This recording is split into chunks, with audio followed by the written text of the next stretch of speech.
children, come closer. Monsters, magic, witches.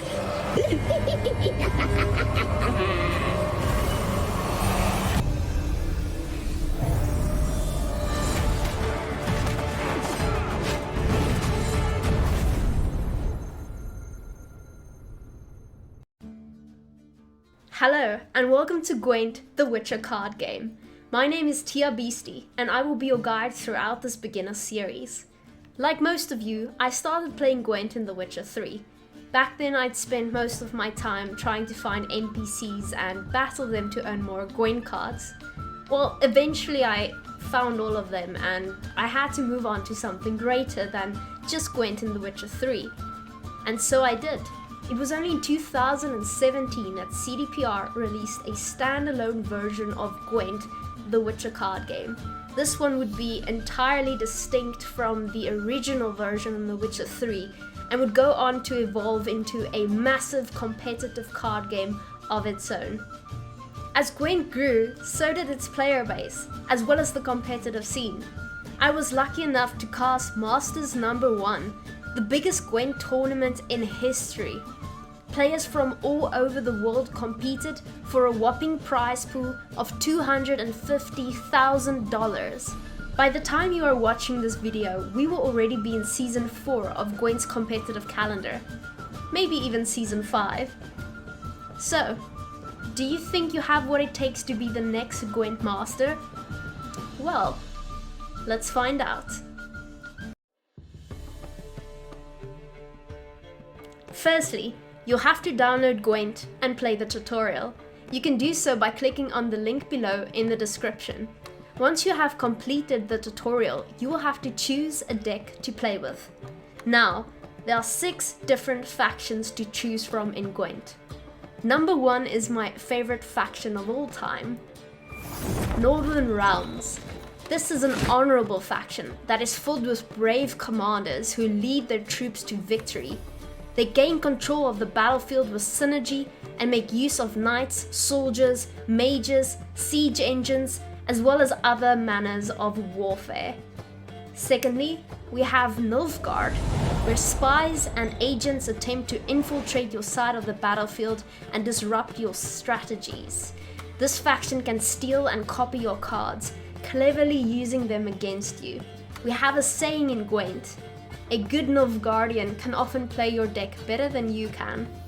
Glory to the great sun. Thirdly, there is Skellige, a faction filled with warriors, cultists, pirates, and beasts. In this faction, the player embraces death's glory, often damaging themselves or sending their own cards to the graveyard on purpose.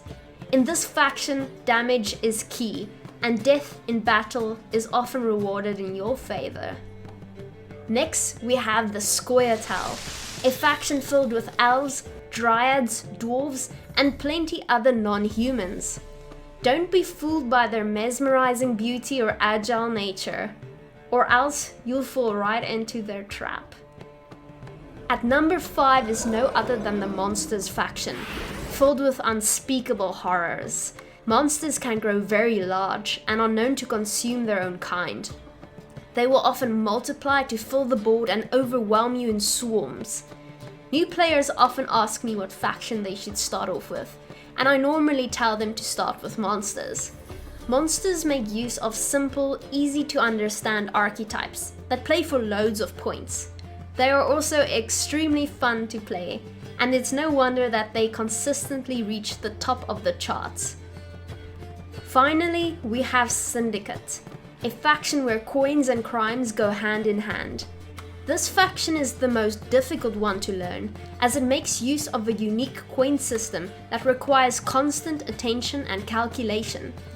However, once you've mastered the Syndicate faction, you are guaranteed to have a massive competitive edge over those who haven't. After completing the tutorial, you will receive a free starter deck for every faction, except Syndicate. I told you, even CDPR thinks Syndicate is far too difficult for beginners. Now that you know the factions, let me give you a deeper look into how Gwent works.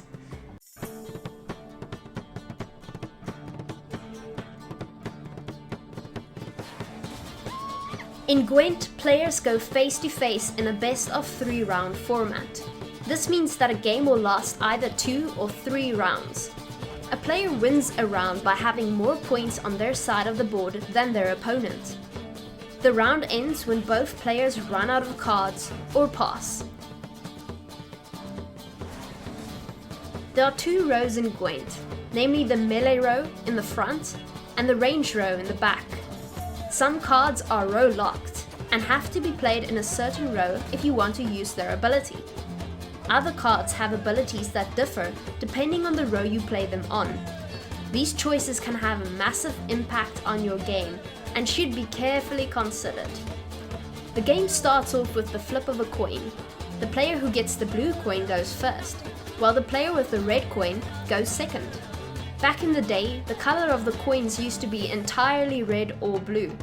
In present day Gwent, we have loads of different accessories to customize the game to each player's liking. There are dozens of different coins you can now collect and choose from, but if you look carefully, you will still see a glint of blue or red. In Gwent, the player who goes first is at a distinct disadvantage. When you play the first card of the game, your opponent has the upper position by being able to react to your plays.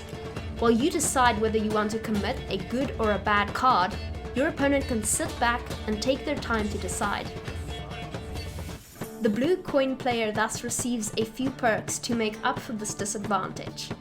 Each player starts off with 10 cards in their hand, and they can't have more than that in their hand at any time. Each deck has a minimum of 25 cards, so drawing your good cards is very important, and mulligans allow you to do so. A mulligan is when you shuffle one of your cards away and draw a different card from your deck. Because the blue player is at a disadvantage, Gwent gives them 1 extra mulligan at the start of the game. The red player will begin the game with 2 mulligans, while the blue player will get 3. The blue player is also given a stratagem at the start of the game. A stratagem is a type of card that can only be interacted with by directly clicking on it. It thus remains safe until it is used. Each stratagem is unique and is chosen beforehand while building the deck. The stratagem can only be used in round 1 and will banish itself from the board afterwards. Another component that each player starts off with is his or her leader ability. These are also built into the deck beforehand and can be used in any round. Leader abilities tend to be very strong, so it is best to keep them for your final round in order to secure the victory. Now, let's take a closer look at what happens in each round in a Gwent game. This section might be a little bit more appropriate for an intermediate guide than a beginner's guide, because I will use a few techniques and terminology that you might not yet be familiar with. If that's the case, feel free to come back to this section when you are ready, and it will surely benefit you in your future games.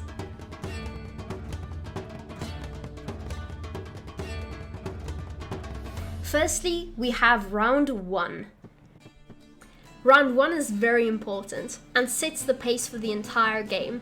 The player who wins round 1 will gain round control and will be able to decide whether they want to push their opponent in round 2 or rather go for a long round 3. This is a very important decision, as some decks have a lot of engines that benefit from a long round 3. Other decks, on the other hand, have very strong point slam cards that can be used to dominate a short round instead. In round 2, the player who won the previous round now has 2 choices they can make. Firstly, they can dry pass and go directly into round 3. This will force their opponent to commit a card in order to take round 2 and go into the next one. The other choice depends on whether you have a good or a bad hand. If you have a great hand full of golds, you might decide to 2-0 your opponent and play all of those cards in round 2, taking the game. Your opponent might not have drawn as well as you did and won't be able to keep up then. You'll certainly be able to exploit this by going for a 2-0. If, on the other hand, you've missed all of your gold cards and you have a handful of bronzes, you might decide to bleed your opponent instead. When we speak of bleeding in this manner, we're not referring to scary vampire decks that want to eat your children. Instead, we're referring to a technical term described to metaphorically bleed your opponent. A bleed is when you trade all of your bad cards for your opponent's good cards. We call this trading up. If you won the first round, your opponent has no choice but to keep on playing, committing all of their good cards and trading down. Because if they lose round 2, they've lost 2 rounds and they lose the game. So essentially you are entirely in control of how this round goes. On the other hand, you can afford to lose this round, as you've already won the first one. If a bleed is done correctly, round 3 is as good as yours. If players enter round 3, it means that both of them have won a round up until that point. Round 3 is thus always the deciding round, and the player who wins this round will take the whole game. In round 3, having last say is a very big deal. Last say can be secured by having card advantage, meaning that you have more cards than your opponent, or it can be secured by something like dry passing, meaning that you don't play any cards in round 2 and just pass, forcing your opponent to have to commit a card in round 2.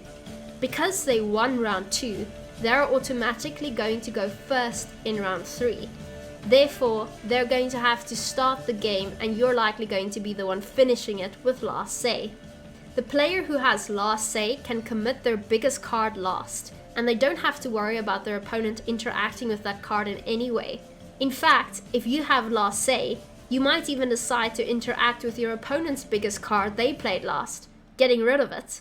Now, these are just the basic rules of Gwent, and there are many exceptions to these rules. If you watch the top players compete in a tournament like Gwent Masters, you'll see many of these rules simply being thrown out the window. But remember, you have to know the rules before you can break the rules.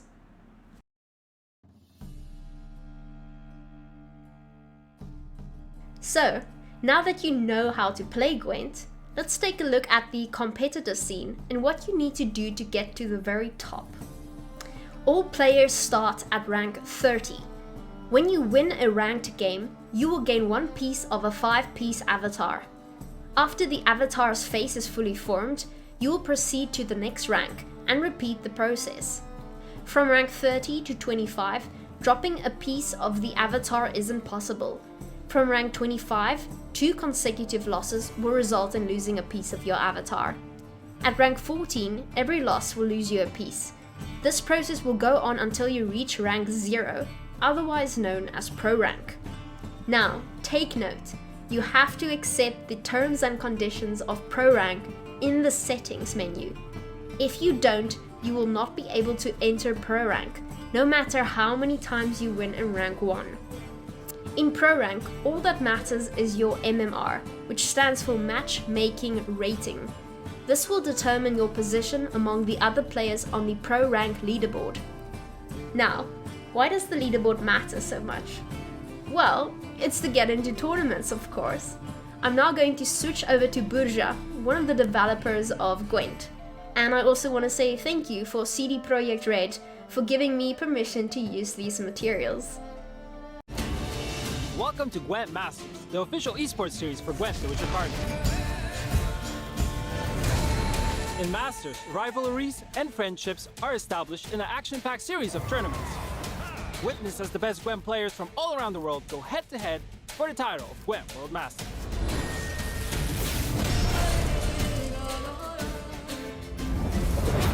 Gwent Standard Rank Play is the entry point for all players wishing to join the world of Gwent esports. There are 3 tiers of official Gwent tournaments. Gwent Online Qualifiers are the entry tier tournaments happening twice a month through the Gwent Masters competitive season. Top 16 and top 64 players in the Pro Rank leaderboard of the previous month will compete for spots in the next Gwent Open.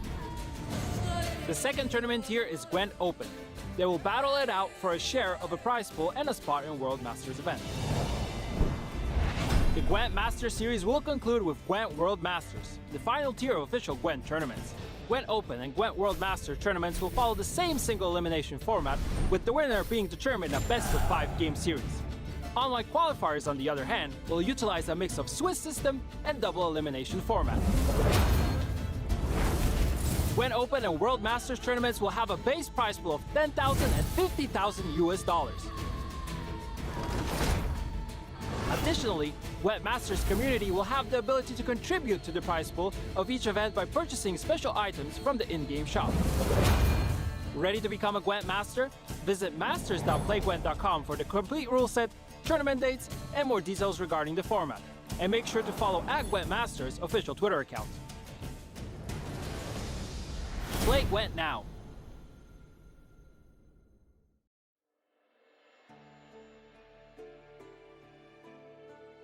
Gwent is one of the most generous card games on the market, and you don't have to spend a single cent in order to craft the entire Gwent collection.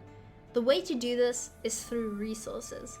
So let's take a look at the resources you can get your hands on and how you should spend them. As you can see here at the top right, you have access to all of your resources.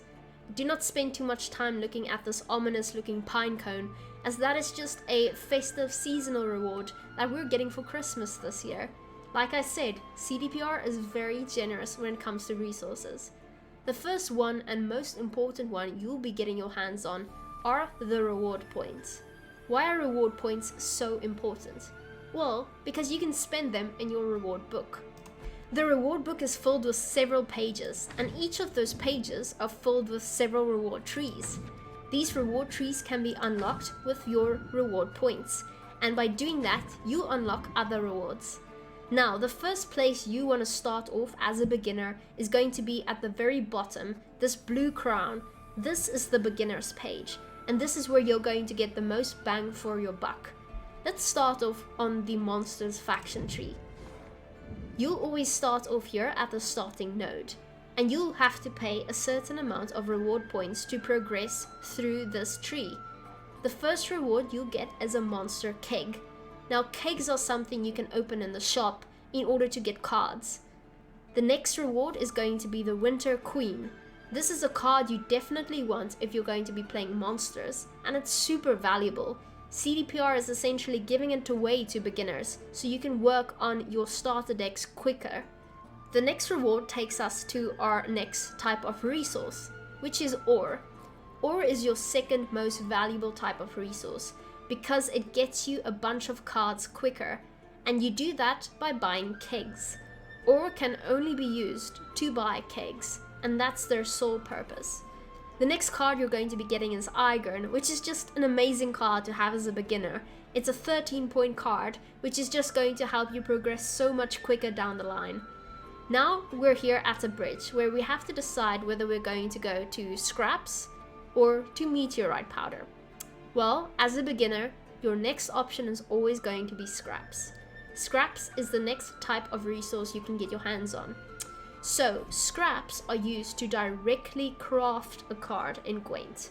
Essentially, if you want to choose a specific card you don't have yet, you'll have to use scraps to make that card. With ore, you can get kegs, and kegs are more random, but they give you way more cards. Meteorite powder, on the other hand, is purely for cosmetics. You won't ever use meteorite powder to buy actual cards. These are just to look nice for the eye. They're great to have, but they're never the thing you're going to go for first as a beginner. You'd rather spend your reward points on stuff like ore as well as scraps. So, if we go on here, we're going to get INL Conqueror, we're going to get Parasite, we're going to get Artgaiath, we're going to get Eridan. All of these cards are excellent, and I implore you as a beginner to fill out all of these faction trees before you move on to any other page. These will be a great staple for all of your starter decks, and they'll help you play with various different factions without having to worry about accumulating too many cards. So, another question beginners often ask me is, what is the quickest way to get your hands on the most resources, and how to use those resources most effectively to upgrade your collection? Well, I have an answer for you. You're going to want to go to page 1. Now, on page 1, you're going to either click on the Square Tile faction tree, the Skellige faction tree, the Nilfgaard faction tree, the Northern Realms faction tree, or the Monsters faction tree. Since we're already discussing monsters, let's go on to the Monsters faction tree. What is the first thing you notice on this page? It's almost entirely filled with ore. This is amazing, as again, ore is the quickest way to get cards, because a keg has 5 cards in them, and a keg costs 100 ore. So here you can just directly get the ore without having to get scraps in between, or having to get meteorite powder, which is essentially a waste of your reward points early on. So the other thing you want to be mindful of is when you go onto different reward trees, the first thing you want to sort of access are these little story nodes. Now they have a bit of an accumulative value to them. The first story node you're going to buy is going to give you 250 ore. The second story node is going to give you 300 ore. The third one is going to give you 350 ore. And the fourth one is going to give you 500 ore. That is a ridiculous amount of ore, and is always something you have to aim for. If you go onto your other reward trees, you'll see that they aren't going to give you nearly as much ore as the one I just showed you will. Let's take a look at one of the reward trees I haven't actually completed yet. As you can see, this one has a bunch of meteorite powder in between, as well as scraps. And with us, we want to get ore preferably. So here is one ore I want to get my hands on. What I'm going to do is I'm going to hold it in, I'm going to spend 1 reward point, and I'm going to get the ore. As you can see, it just grew. Now I'm going to get some scraps. I'm going to get my third story node, which is going to give me 350 ore.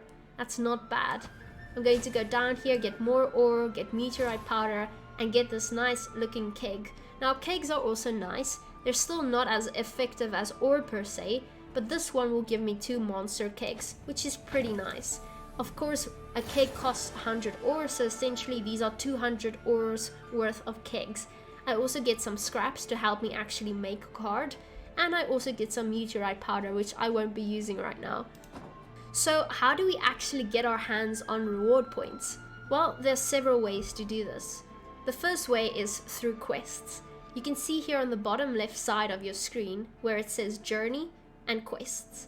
If you click on Quests, you'll see your daily quests. Every day you'll get a certain amount of quests, and you will have the option of shuffling through them a certain amount of times.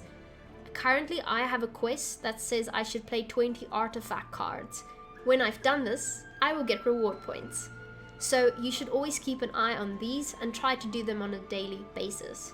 The second way is your daily crown progression. Now, you can get these simply for playing. Keep in mind that you're rewarded for each round you win and not each game. This is presented through the half crown you get by every round you win. There are also daily rewards you can get by simply logging into Gwent.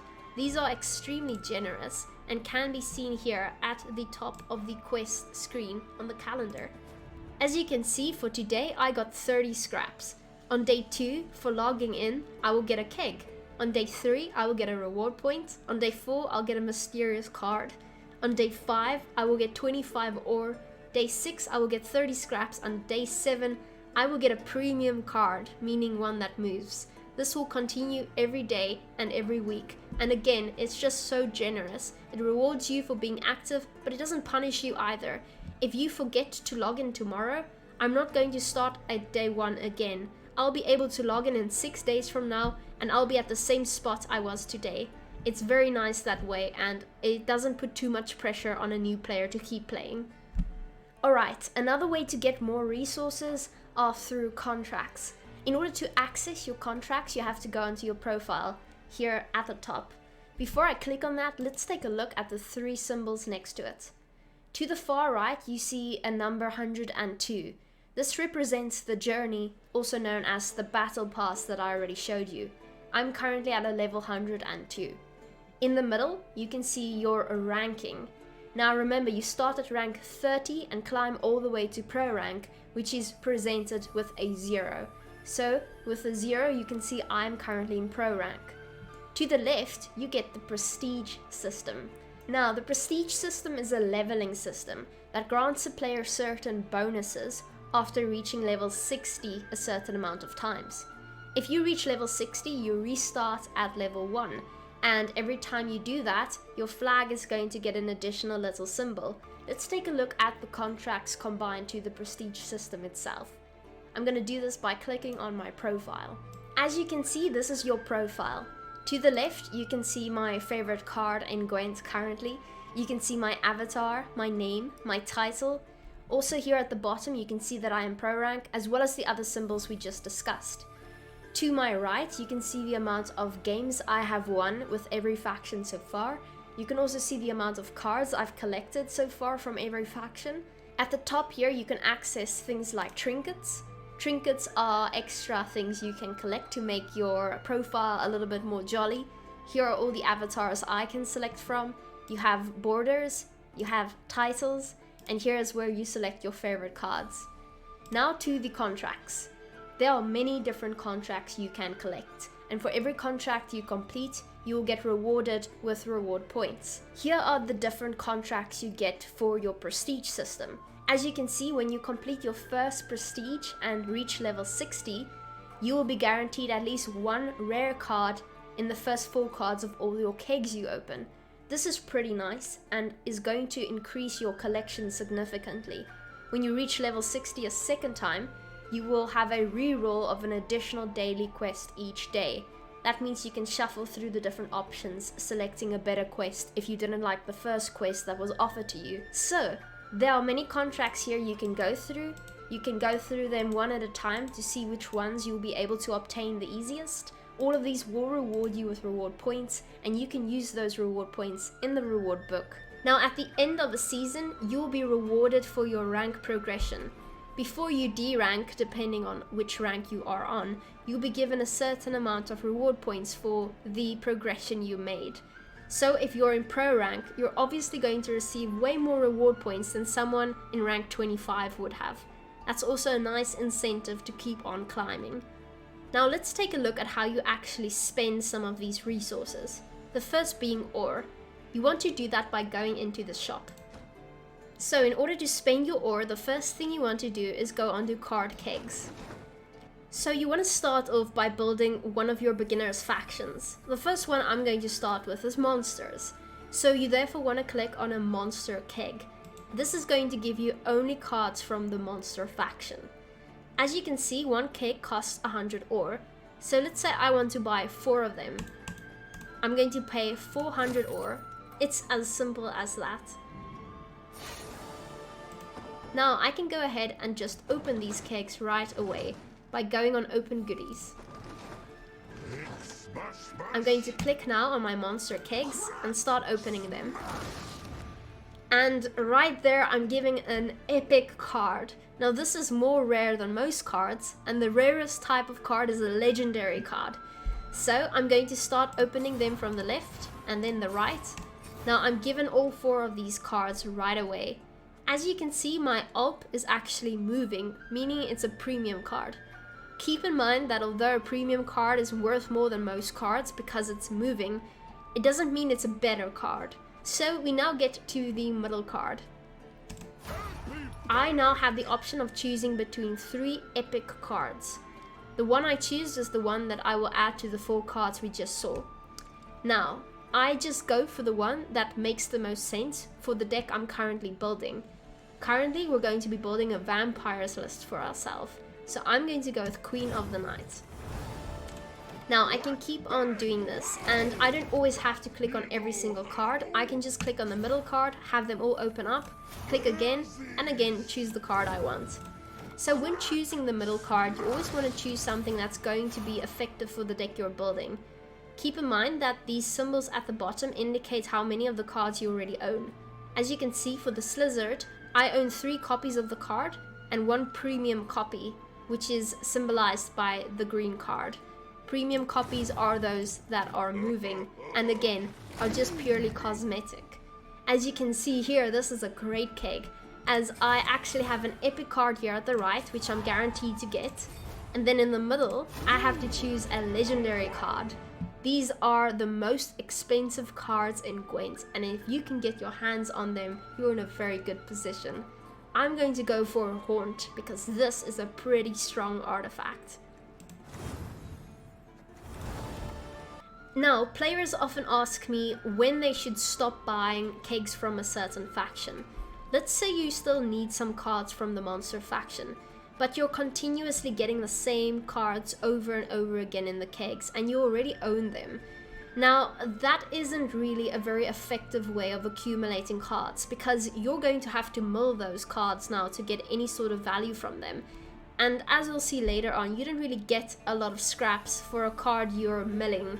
You're not getting the same amount you would have initially paid to make the card. So if you're continuously getting the same cards from kegs in a certain faction, it's either time to move on to a different faction, or it's time to go for something like an ultimate keg. Now, an ultimate keg is essentially a keg that costs 100 ore, but it gives you cards from any faction from Gwent. So you can still get cards from monsters, but you're also going to start accumulating cards from different factions along the way. This is normally the keg I go with, but then again, I already have all the cards in Gwent, so it's not really something that is specifically relevant for someone like me. You also have options like getting the ultimate premium kegs. These cost money, and all they do is they give you cards that move, essentially premium cards. You can just make these cards along the way with your powder. You also have the option of going with something like the Price of Power keg. The Price of Power keg is one of our latest expansions we had in Gwent, and if you buy this keg, it will give you cards only from that expansion. I wouldn't go with this if I was a beginner, because it's very much limited to a certain amount of cards, and it's also not cards you necessarily want. I'll show you in the deck builder later on how to specifically see what cards are in these kegs. Next up, let's go to our meteorite powder section. As you can see, all that's going on here is you're able to buy pure cosmetic meteorite powder. Again, all this does is allow you to make some of your cards move, and it also allows you to get some ornaments if you're lucky. The first one of these is the winter board. Now, the winter board is a pretty nice cosmetic board that you can play on, and you don't even have to spend money. You can just spend your powder. And it's easy to collect powder, by the way. It's just not something you want to spend any of your resources on if you're starting out. So always keep an eye on your powder. It's always nice to have a little bit of them sitting there in the corner just in case you really want to buy something. But all in all, they'll give you cosmetics and nothing more than that. Alright, now to our last way of accumulating resources or cards. These are going to involve real life money, but like I said before, it's never necessary to spend money on Gwent. This is only if you want to grow your collection a little bit faster, or if you've played Gwent for a long time and you just want to give back. I first crafted my entire collection before ever having spent any money in Gwent. I now give money on an almost bi-monthly basis, because I'm purely buying cosmetics and I'm supporting the competitive scene while I do so. It's something I want to do, not something I have to do, and you're in the same position as I am. So let me show you the first way you can spend money if you feel like doing so. The first way is going to go to the packs. Now, if you want to make a deck and you want to do it immediately, there are many ways to do so. Here you have the faction pack. Let's say you really want to increase the amount of resources you have in something specific like monsters. This will give you a very strong monsters card, as well as a monsters border and 5 monster kegs. Or let's say you want to go for Northern Realms. This will give you a very strong Northern Realms card, 5 Northern Realm kegs, as well as a border for $5. All in all, a pretty fine deal if you're willing to spend money on the game. Now, Gwent has sort of recently gotten another way of giving resources for actual real-world money. It's very similar to a battle pass, but we call it a journey, and it is by far the most effective way of getting resources in this game, with real money or no real money. Now, like I said, this is very much like a battle pass, and you don't even have to buy it. Gwent will give you the standard battle pass for free, and you will start unlocking and collecting all of these resources merely by playing Gwent and completing quests. You'll start here on number 1, and you'll collect all of these at the top. As you can see, you're getting less cosmetics than the premium version, which players opt to pay for, and you're getting more resources. So you're going to be getting a bunch of reward points for every single tier here. These journeys last for 3 months, and if you play Gwent enough, which you should, you'll end up getting all the way to number 100 and collecting all of these resources along the way. This is ridiculously generous, and there's no quicker way expanding your collection by just playing the journey and completing the battle pass. Again, you can opt to spend some money to get the premium version. You will see stuff like these cards, which are very expensive, and you'll get some extra resources along the way. Of course, you will also get the top level as well, so you'll be getting what all the standard people get, as well as what all the premium people get. Hello, and welcome to the Deck Builder. This is where you will be building all your future decks from here on out. You also have access to the entire Gwent card collection, and you can decide what cards you want to craft with the resources you have been saving from the very beginning. So, how about I show you how to craft your very first deck? Because most of you are still beginners, I'm going to start off with one of my favorite monster decks. Firstly, what you want to do is go up here to the left and click New Deck. From there on out, you can choose your faction. We have Monsters, Northern Realms, Squirtle, Skellige, Nilfgaard, and Syndicate. We will begin with clicking on Monsters. After having clicked on Monsters, you will get to decide your leader ability. Now remember, the leader is the character who stands at the bottom left of your screen. The leader is not connected to the leader's skin. That is merely cosmetic. The actual leader ability is what you decide to add here. Now, firstly, we have to decide what leader ability is going to benefit this deck the most. Because I have decided we'll be playing vampires, we're going to start off with Blood Scent. Blood Scent is a very nice leader ability to go with vampires, because it gives you bleeding and is thus very synergistic with the cards we'll be adding, but we'll get into that in a moment. After I've clicked on what I want, I go down here and say Build Deck. Alright, so before we can start with adding any cards to this deck, we should first take a look at the little tips at the side of the deck builder itself. At the left, we see a minimum of 25 cards per deck. This means you can't have less than 25 cards in each deck, but you can technically have more. We just don't want to add more than 25 cards, because in Gwent you can only have so many good cards in a deck. If you add more cards, you're going to end up having more bad cards in the deck, and it's going to be more difficult to access those cards because you're not necessarily going to draw into them. Therefore, you always want to have 25 cards in your deck, and preferably not more. So why can't we just add a bunch of gold cards to a deck? Well, the answer is simple. We have a maximum provision cost in every deck.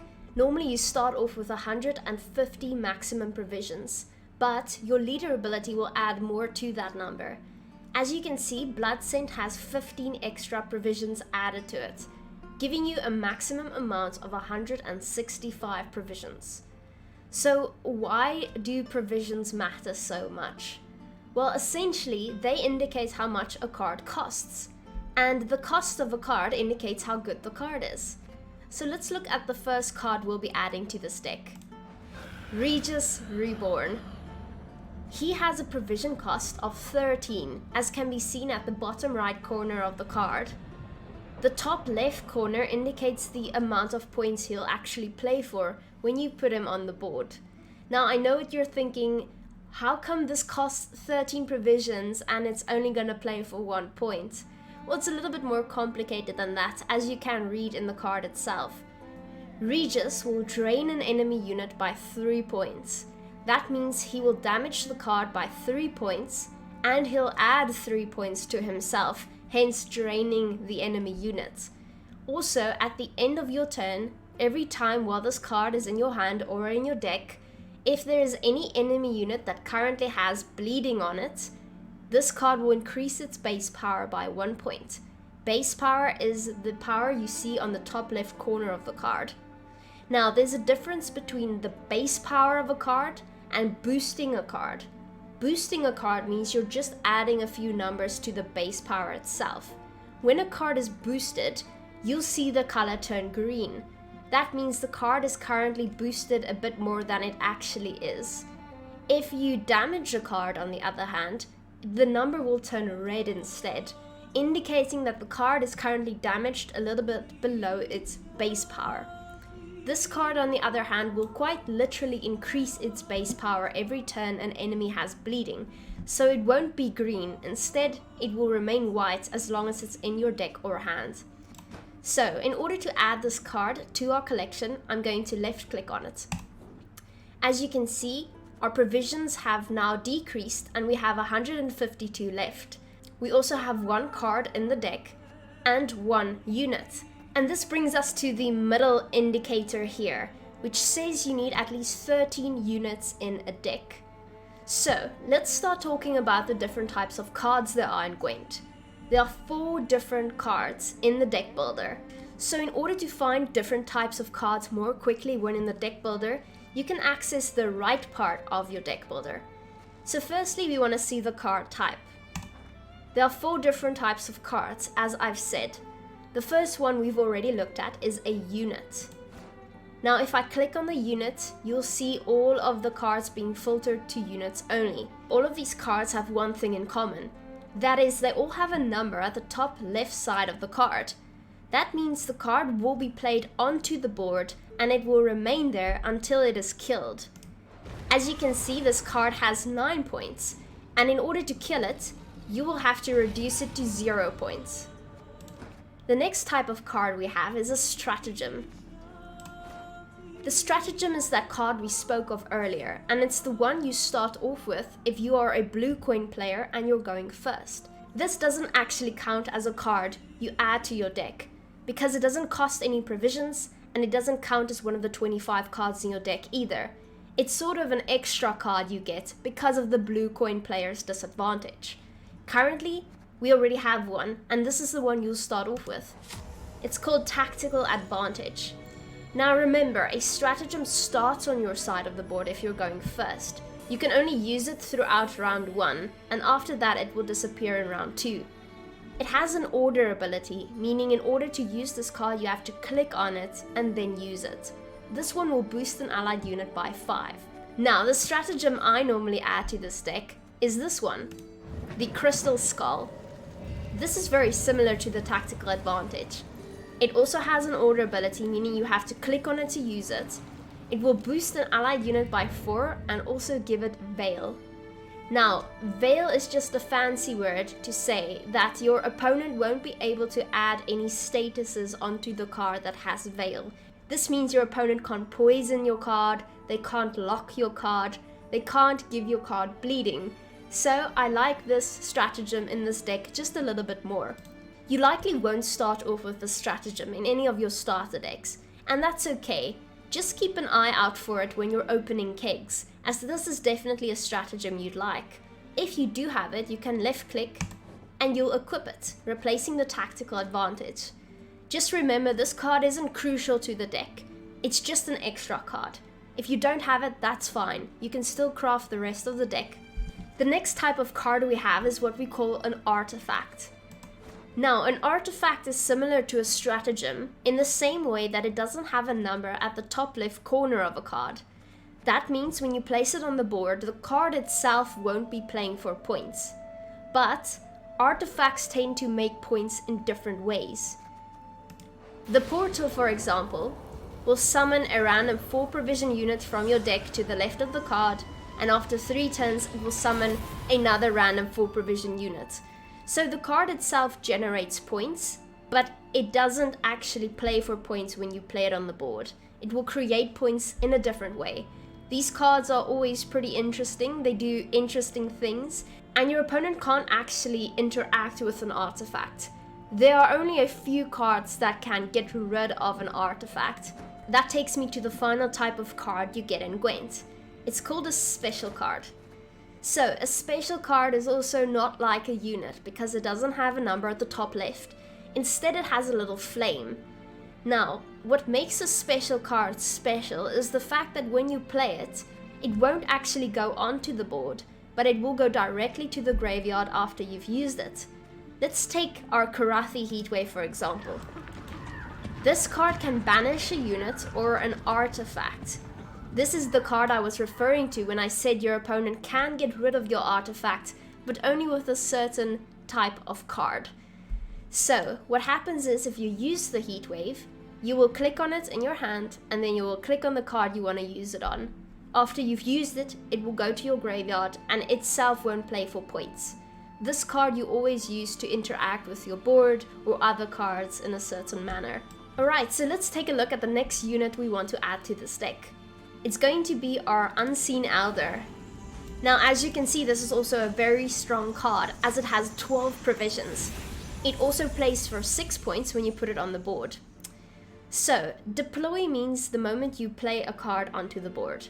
So when you deploy this card, it will give 4 bleeding to an enemy unit. At the end of all your turns, you will also give 2 bleeding to a random enemy unit without bleeding. This is therefore an engine, because it keeps on doing that every turn you have it on the board, without you having to click on it. An engine is a pretty powerful card, and it means the longer you have it on the board, the more points you'll accumulate. Now here's an extra word you want to know: devotion. If you have devotion, this card will also have bleeding on enemy units trigger at the end of your turn. So that just means that normally bleeding only triggers at the end of your enemy's turn. If you have devotion, this part of the card will also activate, meaning bleeding will trigger on your turn and on enemies' turns. This is a pretty powerful combination, and therefore you want to seriously consider having a devotion deck. So, what is a devotion deck? Devotion means that you only have cards from that faction in that deck. Now, this is a monsters deck, and you can see whether a card is a monsters card simply by hovering over it. As you can see, the title is red, meaning it's monsters. Now, Gwent doesn't actually allow you to mix different factions. So, how can we have a non-devotion deck then? Well, let's take a look here at the faction keyword. This gives us the option of clicking on monsters, therefore being able to choose only monsters in this deck. And it also gives us the option to click on syndicate. Now, why is that?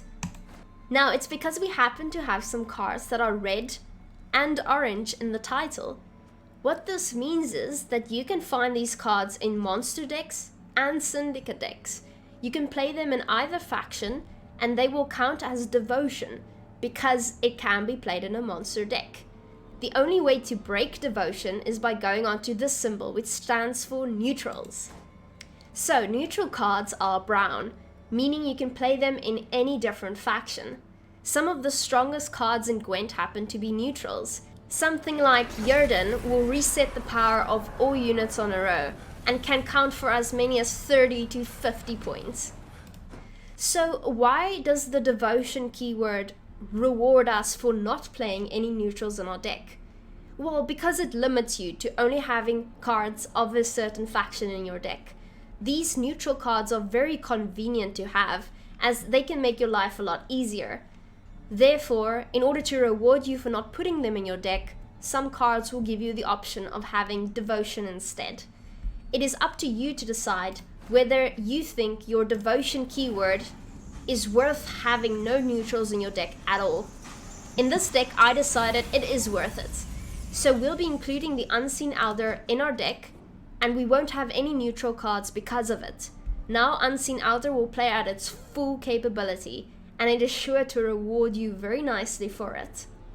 Alright, so let's go back to the tooltip here at the top left real quick. This says you need at least 13 units in a deck.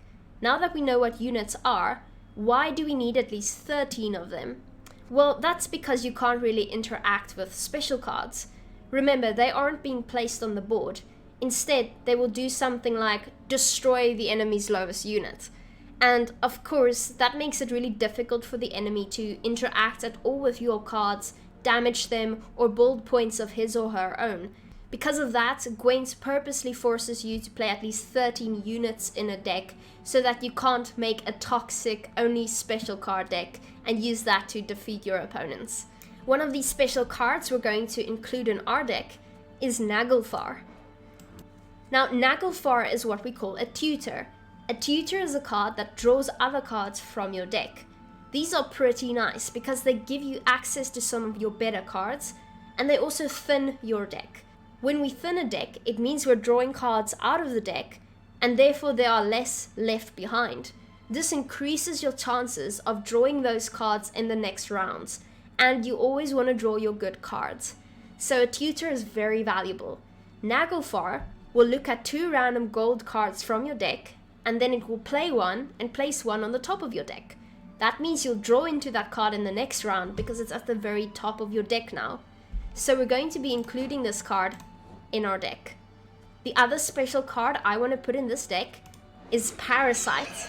Parasite will damage an enemy unit by 6, or you can choose to boost an allied unit by 6. This is very nice because you can either decide to save one of your cards so that it doesn't get killed, or you can kill one of your enemy's cards that you don't want on the board.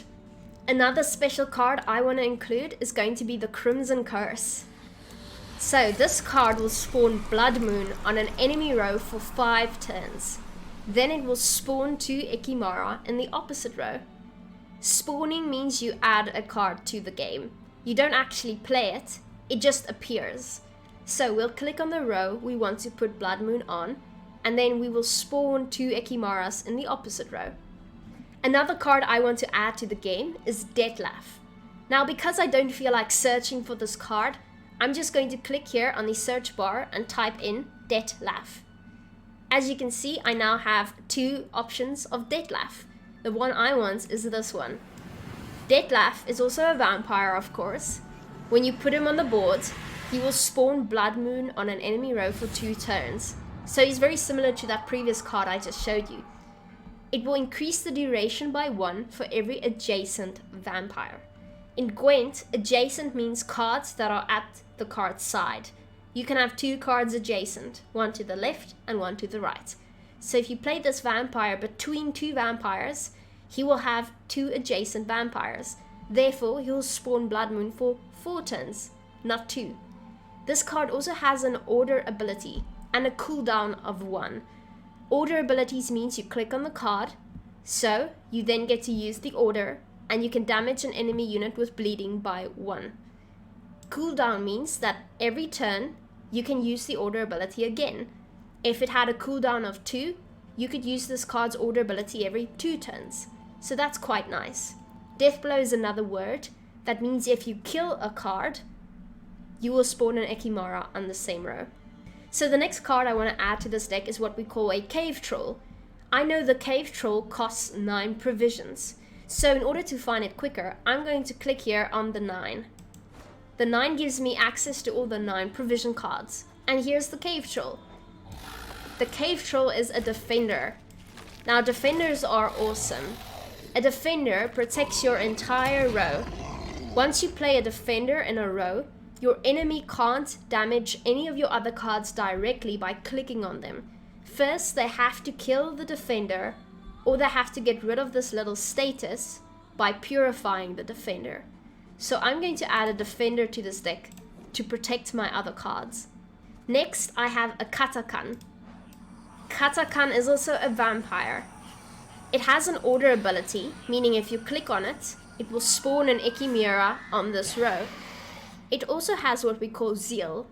Now, when you use an order ability, you can only use it after you've played the card. A turn after you've played the card, that is. So you can't immediately use an order ability when you put a card on the board. Zeal, on the other hand, allows you to use it immediately. So Zeal essentially means that when I place the Katakan on the board, I will immediately be able to click on it and use its order ability. This card also has a cooldown of 4, meaning after 4 turns, I can use its order ability again.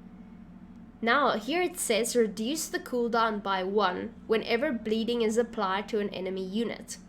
This means that whenever I put bleeding on an enemy unit, the cooldown will go down a number, meaning I have to wait less turns before I can use it again. This is a pretty awesome card, and I'm therefore going to add it to the deck. Already you can see that we're quickly running out of provisions. We only have 7 cards in this deck so far, meaning we still need 18, yet we only have 97 provisions left. Well, this is where we have to start thinking wisely. We can't just add the best cards into our deck, or else nobody would play the worst cards. If you click here on the color, you can see the most basic differentiation between good and bad cards. First, you have gold cards. Gold cards are normally going to be your better cards. Bronze cards are much cheaper than gold cards. As you can see, the most costly bronze cards here in Monsters is 6 provision bronze cards. The 6 provision bronze card plays for 4 points. We also have bronze cards going all the way down here to the cheapest bronze card we know, which is 4 provisions. So in order to make sure that I can actually fit 25 cards into this deck for my remaining amount of provisions, I'm going to start adding some cheap bronzes to the deck. Now, remember, these cards aren't always horrible. If you use your brain, you can make them worth a lot. You just have to make sure they synergize with your deck and they do what you want them to do. Now, the first bronze card I'm going to add to this deck is a 4 provision Bruxa. Now, you might recognize this familiar face from Season 2 of The Witcher, Episode 1, where she lived with Nivellen. Bruxa is a 3-point card, and on deploy, it will give an enemy unit bleeding for 2 turns. Therefore, she already plays for 5 points. Now, she also has Thrive. Thrive means that whenever you play a card that's bigger than Bruxa, she will grow with 1 point. So, if you play a card that's 4 points, Bruxa will grow with a point. If you play a card that's worth 5 points, she'll grow with another point. So, if you play this card early on in round 1, she will play for far more points than just 5. I'm therefore going to add 2 Bruxas to this deck. Now, remember, gold cards are quite valuable, and therefore you can only add 1 copy of them to your deck. Bronze cards, on the other hand, can have 2 copies in the deck. So keep that in mind. Another card I want to add is Plumerd. Plumerd will give an enemy unit bleeding for 2 turns. But if it's bonded, it will give an enemy unit bleeding for 4 turns. Bonded means that you already have a Plumerd on the board. So if I add 2 of these to my deck and I play 1, it will give bleeding for 2 turns. But if I play the second one while my first one is still on my side of the board, I will give bleeding to an enemy for 4 turns instead. As you can see, there's a lot more going on in these bronze cards. Gold cards are often quite straightforward, but with bronzes, you can play them all together in such a way that they accumulate a massive amount of points. So I'm going to add 2 Plumerds to the deck. Now you might be thinking, well, Tia, I don't have any of these cards. How can I get them? Well, firstly, you want to open kegs, but kegs have a little bit of luck involved, right? If you don't draw the card by accident, you don't draw the card. Here, you can craft the card directly and pay a certain amount to do so. With ownership, you can either click on Owned, which will show you all the cards you already have, or you can click on Unowned, showing you the cards you don't have. As a new player, you certainly don't want to see only your owned cards. You can, however, click on All. All is far better, as it will show you the cards you own and the cards you don't own, so it will give you a nice overview of everything you can get your hands on in the future. Another option you have at your disposal is clicking on the Premium Cards section. So what is a premium card? A premium card is essentially a fancy word for a card that moves. The only difference between a premium card and a card that's not premium is the fact that the premium card looks more pretty. As you can see, this harpy does the exact same thing as its brother, the only difference being that this card isn't premiumed and therefore it doesn't move. You have different ways of viewing your collection in Gwent. You can either click on Premium, thus showing only premium versions of your cards. You can also click on Standard, thus only showing you the cards that are not moving. Or you can click on the Best option, which will display only the premium if that is available, or it will display the non-premium if there's no premium.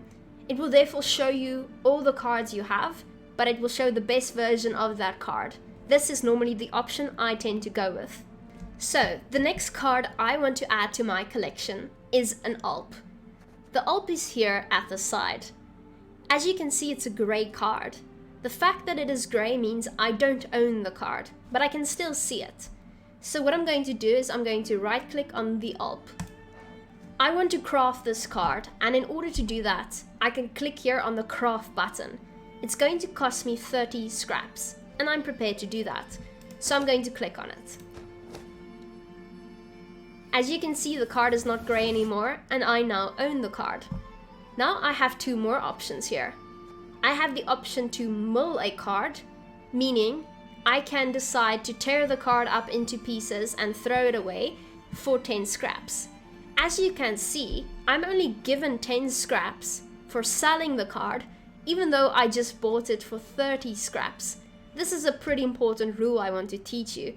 When you want to craft a collection and you don't have enough resources, don't, for the love of Gwent, decide to mill all your cards so you can afford to craft one. You're not going to get those cards back easily. There's gonna come a point where you're gonna want those cards back to play a deck of a different faction, and you're going to spend ages having to recraft them. We've all made that mistake. Don't do it unless it is really one card you need to mill just so you can get 10 more scraps or something like that. Be careful, don't do it, it's not worth it. Your last option is transmuting the card.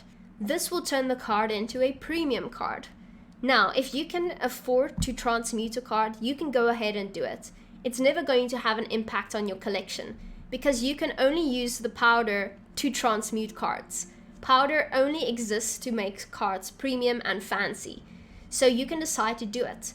There will also be opportunities further down the line to use powder for festival events or to maybe buy a board or cosmetics, so keep that in mind. You have to save up your powder for things you like to spend it on, but it's never crucial. So I want my card to move. I'm going to click on transmute.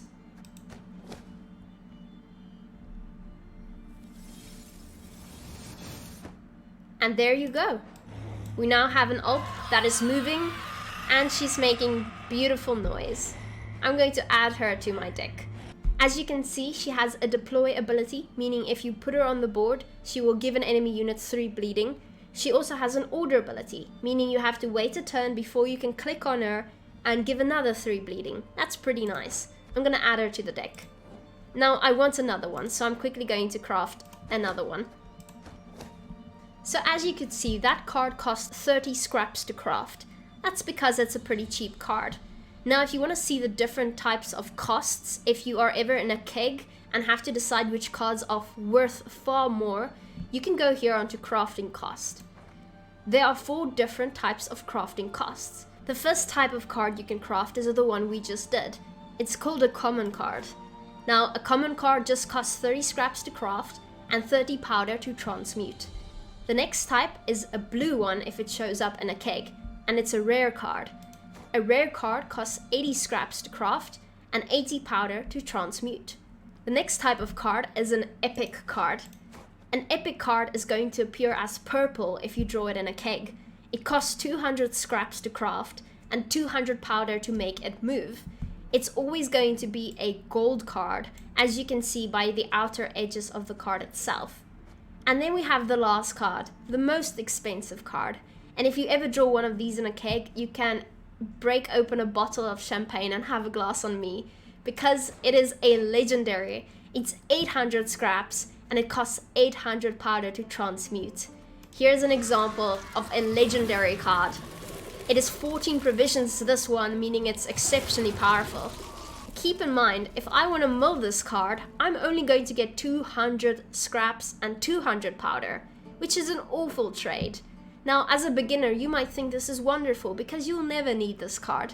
Well, you might need this card. Don't do it. It's not worth it. I swear. Please believe me. The last filter option we have when we are looking at cards are the different sets of cards. Now, these are just sets that came out over the years in different sort of expansions. Here, for example, we have Crimson Curse, which was very much vampire orientated. If I click on Novigrad, I'm going to find the only syndicate card in this faction.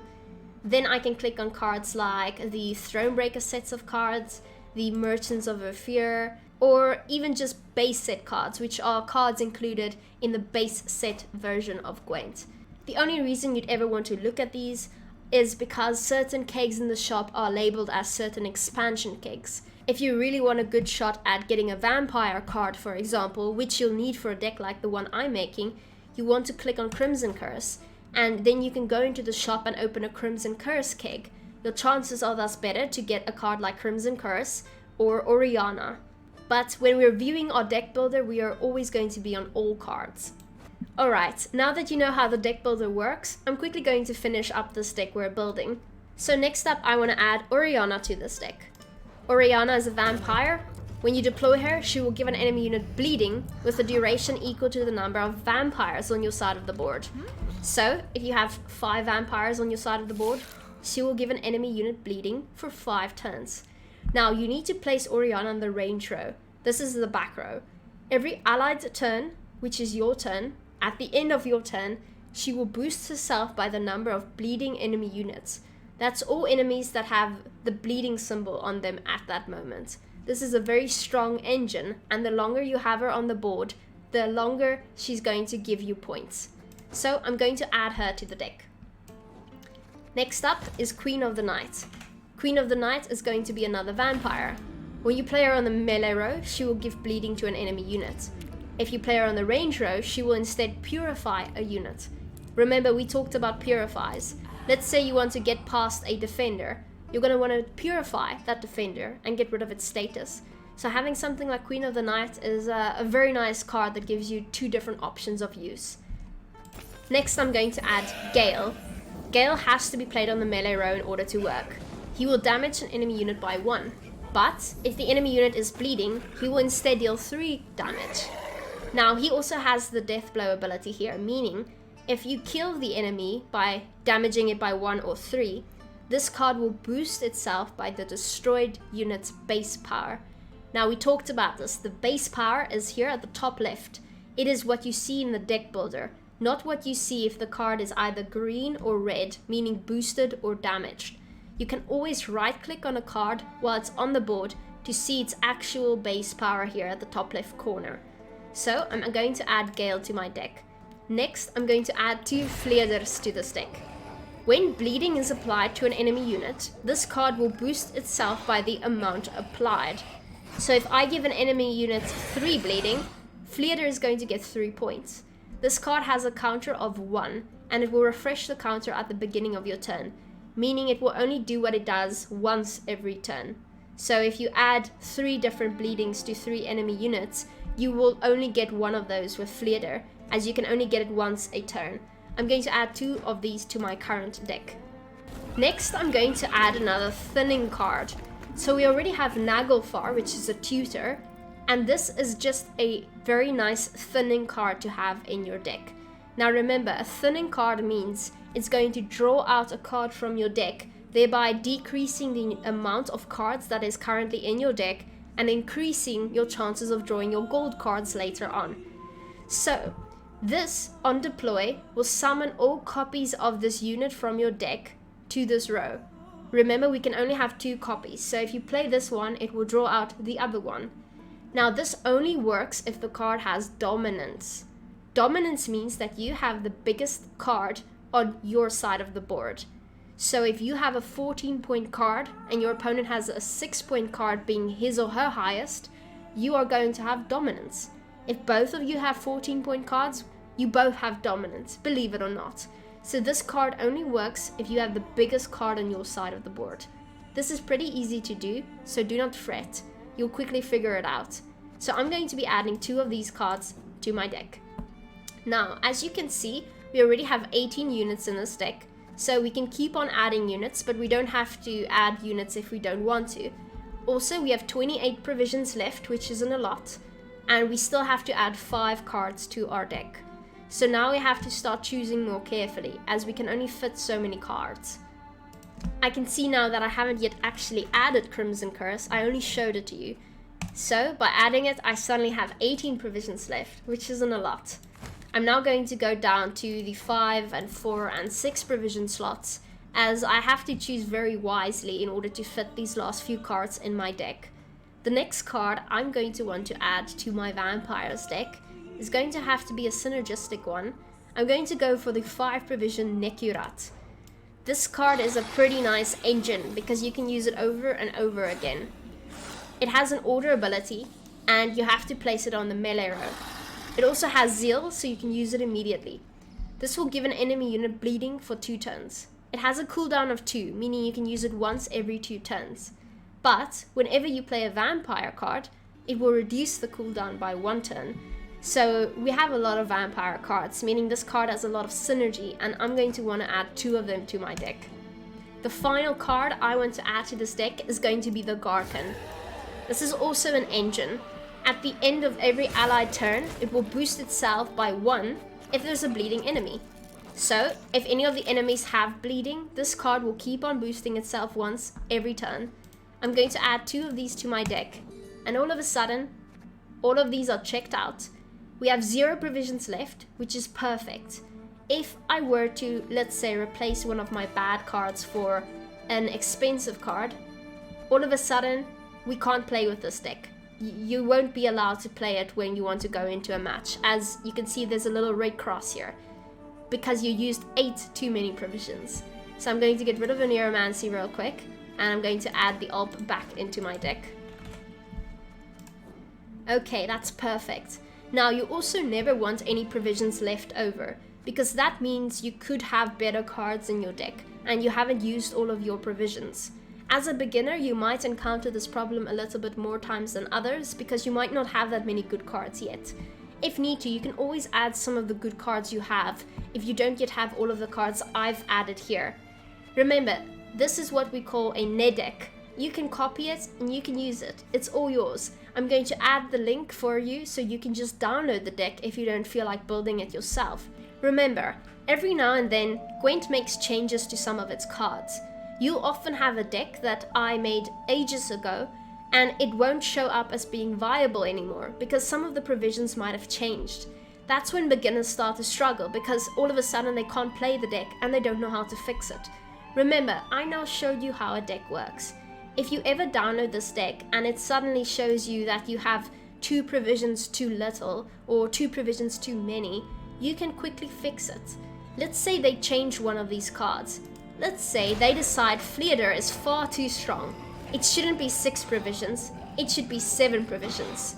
Well, we already have 2 Fleaders in this deck. So what's going to happen now? We're going to have too many provisions used. And in order to make up for it, we're going to have to take out 2 provisions. So I'm going to decide I don't like Parasite. Parasite is 6 provisions. I'm going to take it out.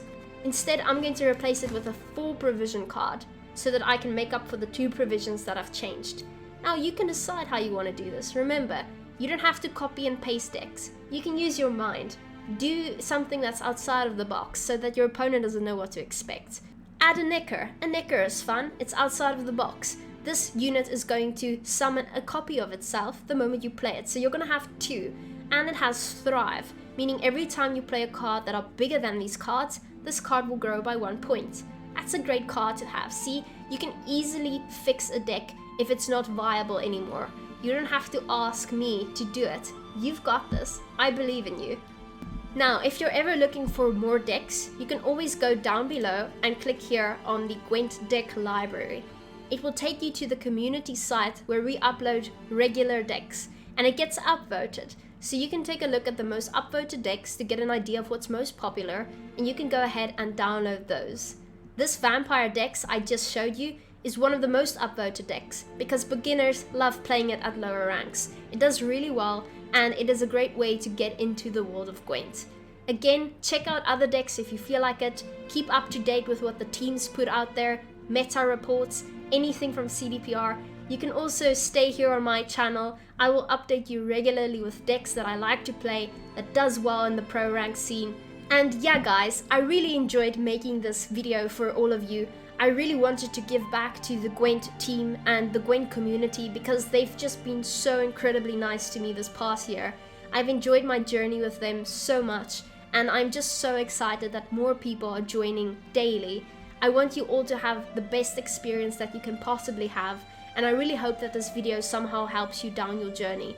I will make more videos like these in the future so that I can give you even more advice for strategies that are a little bit more complex for the average beginner. I hope you guys have a great time playing Gwent, and I will see you on the other side.